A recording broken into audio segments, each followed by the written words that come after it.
বিএনপির 31 দফায় আছে না, এই উচ্চকক্ষ কি আমাদের সংবিধানের বেসিক স্ট্রাকচারের সাথে সাংঘর্ষিক না? এটা কি আছে আমাদের সংবিধানে কোথাও? তাহলে আপনি কিভাবে করবেন?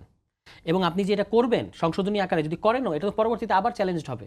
উচ্চকক্ষের মতো একটা জিনিস আপনি নতুন জিনিস তৈরি করবেন, সেটা পরবর্তীতে বাতিল হয়ে যাবে। আপনি ভেবে দেখেন কনসিকুয়েন্সটা। তো বিএনপির 31 দফার মধ্যেই তো এই সংবিধানের বেসিক স্ট্রাকচার ভায়োলেট করার অনেকগুলো উপাদান রয়ে গেছে। তাহলে এখন আপনার করতে হবে এমন একটা ফোরাম গঠন করতে হবে যেটা এই সংবিধানের কাঠামোর, রেগুলার কাঠামোর বাইরে, সংসদ তার মতো করে চলবে। আর আরেকটা হলো সংবিধান সংস্কার পরিষদ, যেটা আপনি এগ্রি করে এসেছেন জাতীয় ক্ষমতা কমিশন।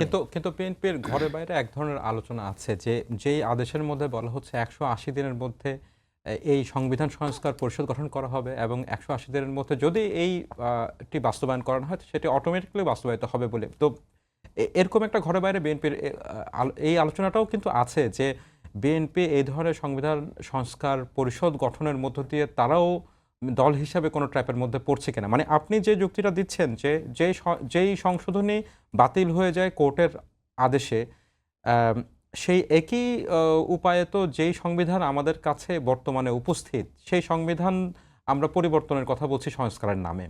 তো আসলে বাইবেল ছাড়া, কোরআন বাইবেল ছাড়া তো হচ্ছে সংবিধান সংস্কারের নামে হোক আর সংশোধনের নামে হোক সেটি পরিবর্তনযোগ্যই।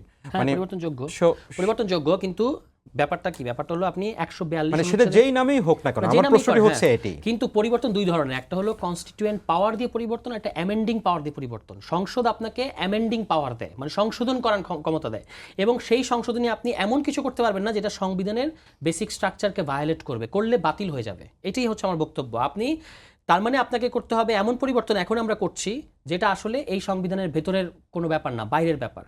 কিন্তু পরবর্তীতে আপনি করার পরে যখন নতুন একটা বেসিক স্ট্রাকচার ক্রিয়েট হবে, তার মধ্যে থেকে আপনি আবার সংশোধনী প্রয়োজনে করবেন, সেটা সমস্যা নেই। নতুন বেসিক স্ট্রাকচারের অধীনে সেই পরিবর্তনগুলো হবে।